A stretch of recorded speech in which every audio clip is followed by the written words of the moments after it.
Agora eu vou falar para vocês o que é a rejeição. Rejeição é o quê? Toda memória que a gente interpreta, toda experiência que a gente interpreta como sentimento de rejeição.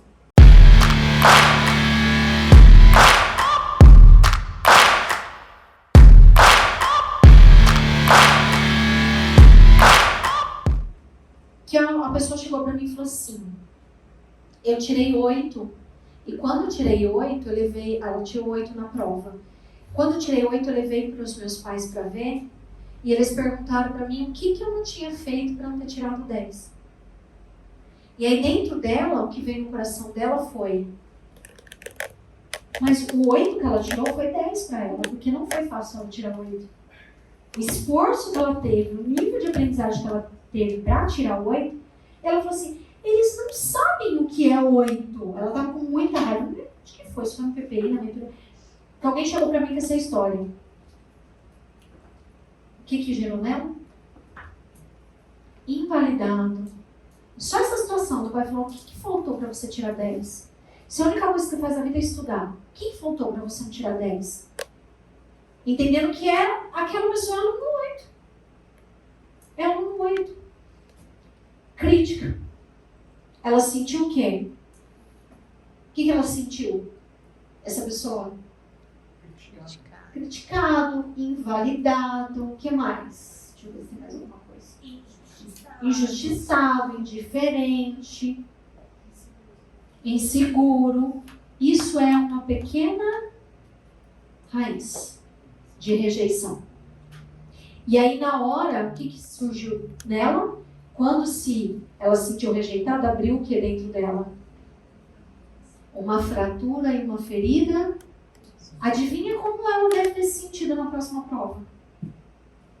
Será que ela conseguiu dar o melhor dela na próxima prova? Ela ficou o tempo todo pensando o que o pai é a mãe, o que o pai é a mãe, o que o pai é a mãe, o que o pai é a mãe? Porque agora está doendo. E agora ela vai encontrar alguma forma de se blindar dessa dor para conseguir continuar. Usando o quê? O orgulho. Ela vai se preparar para falar com o pai, com a mãe, ou ela vai também no próximo vou tirar 10. Ou então não vou estar mais nem aí para a escola, porque o máximo que eu faço eles não vão. Alguma coisa ela vai fazer. Ou ela vai ser indiferente, não vai mais querer saber de estudar, alguma coisa vai acontecer. Por causa de um feedback. Feedback. Imagina ao longo da vida. E esse orgulho grava-se dentro dessa pessoa estímulos que ativam gatilhos de ofensas que de alguma forma ela fala assim, o que te impediu de você tirar 10? Se você só estuda, você não faz mais nada da vida. Gente, quem ouviu isso dos pais da infância? Então isso foi gerando o quê? Ativações de estratégias neurais para como eu devo agir quando eu me sinto ofendido. Aí agora eu estou no meu trabalho e de alguma forma eu sinto que o meu líder falou dessa forma comigo. Não foi com essas palavras. Mas me levou para a cena do o que te pediu tirar um 10? Ou, sabe assim, alguma coisa o líder falou. Imagina aí uma cena, não consigo interpretar agora. E aí ativa o quê? A dor do 8, 10 lá. E ela se sente, às vezes o líder nem tem essa intenção, o que essa pessoa se sente? Ofendida. E como que ela age? Com orgulho. E ela vai agir igualzinho ela fez lá. Ou ela vai ser 100 vezes melhor, mas com raiva, para provar. Ou ela vai ser 100 vezes mais desleixada com raiva. Alguma coisa ela vai agir. Exatamente como a criança agiu. E isso tudo se torna um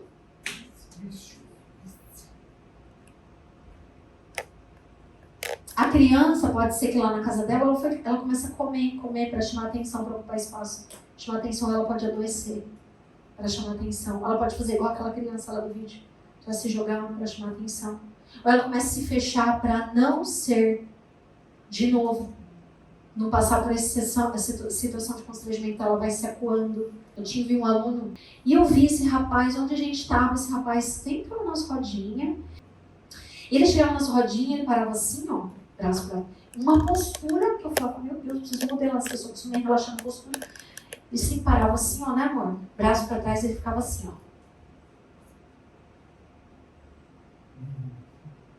Não tem nem como eu... Não era exatamente esse bico feio meu aqui, né? Mas era um bico. Era tipo de um bico, assim. E ele travava. Pensa uma pessoa travada, fechada, não abria a boca. Ele ficava na roda, ele só ouvia, sabe, igual coruja mesmo, prestando uma atenção. Ele sabia tudo. Se eu chegasse na apostila dele, estava tudo anotado. Se eu chegasse em particular no traço dele, ele sabia tudo que eu estava dizendo. Inteligentíssimo. Inteligentíssimo. Tinha um excelente cargo numa grande empresa. Mas que jeitão. E a mulher dele faladeira, chegava na galera, mas uma insegurança. Tudo ela se criticava, uma autocrítica muito grande, ela se julgava demais, se colocava muito abaixo, uma crença de pobreza muito grande. E eu falei assim, qual foi a maior dor que você já viveu em toda a sua vida? Ele falou, ele, com aquela dificuldade, mas ele falou assim, quando eu perdi meu pai. Eu falei para ele, quanto tempo você chorou a dor de ter perdido seu pai? Ele, não chorei. O que te fez não chorar a dor?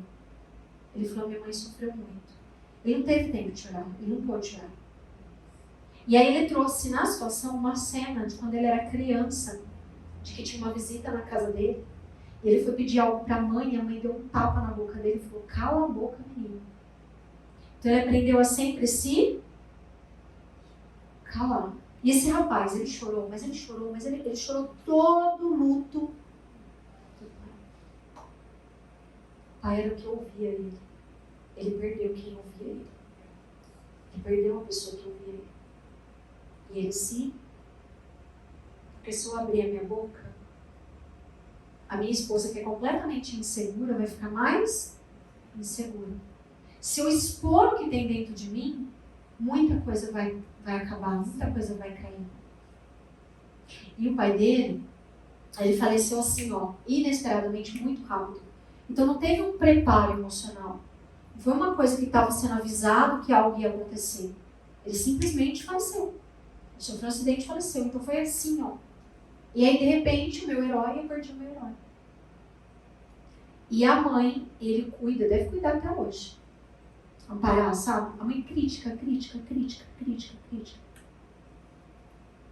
Rejeição. Tornou ele viciado. O silêncio era um que, gente? Um vício. Esse homem estava a ponto de infartar, de ter um câncer, de sofrer. Porque ele estava guardando tanta coisa que ele ia explodir. Uma hora ele ia transbordar aquilo. Ou ele poderia agir diferente, que não era o caso dele, mas ele poderia ser um viciado em químicas. Ele poderia ser viciado em pornografia, em traições. Alguma coisa, ele tinha uma válvula de escape. Entenderam que é raiz de rejeição? A lista é muito grande. Mas eu só algumas que são as principais. Uma pessoa que se sentiu humilhada, uma pessoa que se sentiu abandonada, uma pessoa que se sentiu acusado ou invalidado. Vamos supor, uma pessoa que apresenta no palco, que canta. A Karine não tem esse problema, mas uma pessoa que canta e em algum momento ela recebe um feedback negativo, ruim. Que falou que, enfim, que foi ruim, não dar aquele feedback. Só dela ter recebido esse feedback, ela se sentiu o quê? Ou uma plateia vaiando essa pessoa. Imagina, uma plateia vaiando. Ela tem um sentimento do quê? De humilhação, certo? Agora, como que ela age? O orgulho faz ela ou nunca mais se apresentar, ou ela vira a cantora, o cantor, o fodão. Quando eu recebi a crítica sobre a forma com que eu ministrava, o que me impulsionou? Falei, agora ninguém me segura, então tá bom. Então você vai me assistir, quero que você faça uma lista do que eu não estou fazendo bem, eu vou estudar e eu vou aprender esse negócio. Eu não queria palco. Não era sonho, eu nunca tracei um palco. Ministrar, pensar em algumas pessoas, só uma coisinha. Nunca imaginei iniciar em treinamento, um monte de gente em sala. Não tinha esse sonho lá atrás. Por quê?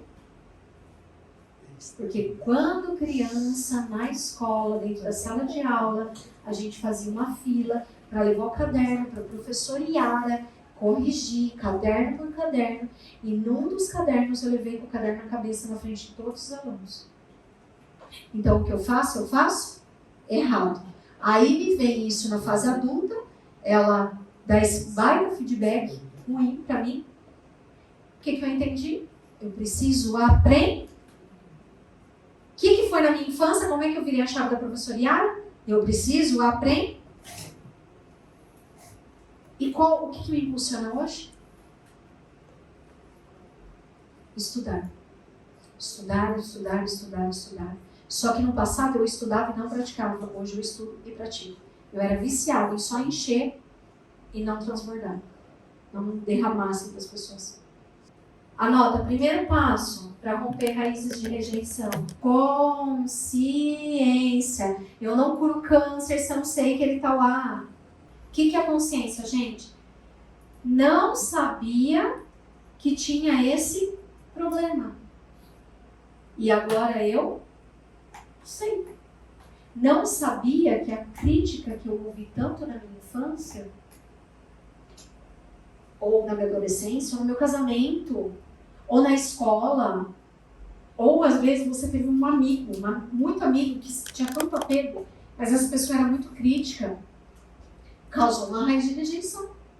E essa raiz de rejeição, todo rejeitado tende a rejeitar. Todo ferido tende a ferir. Ok? Agora eu vou falar para vocês o que é a rejeição. Rejeição é o quê? Toda memória que a gente interpreta, toda experiência que a gente interpreta como sentimento de rejeição.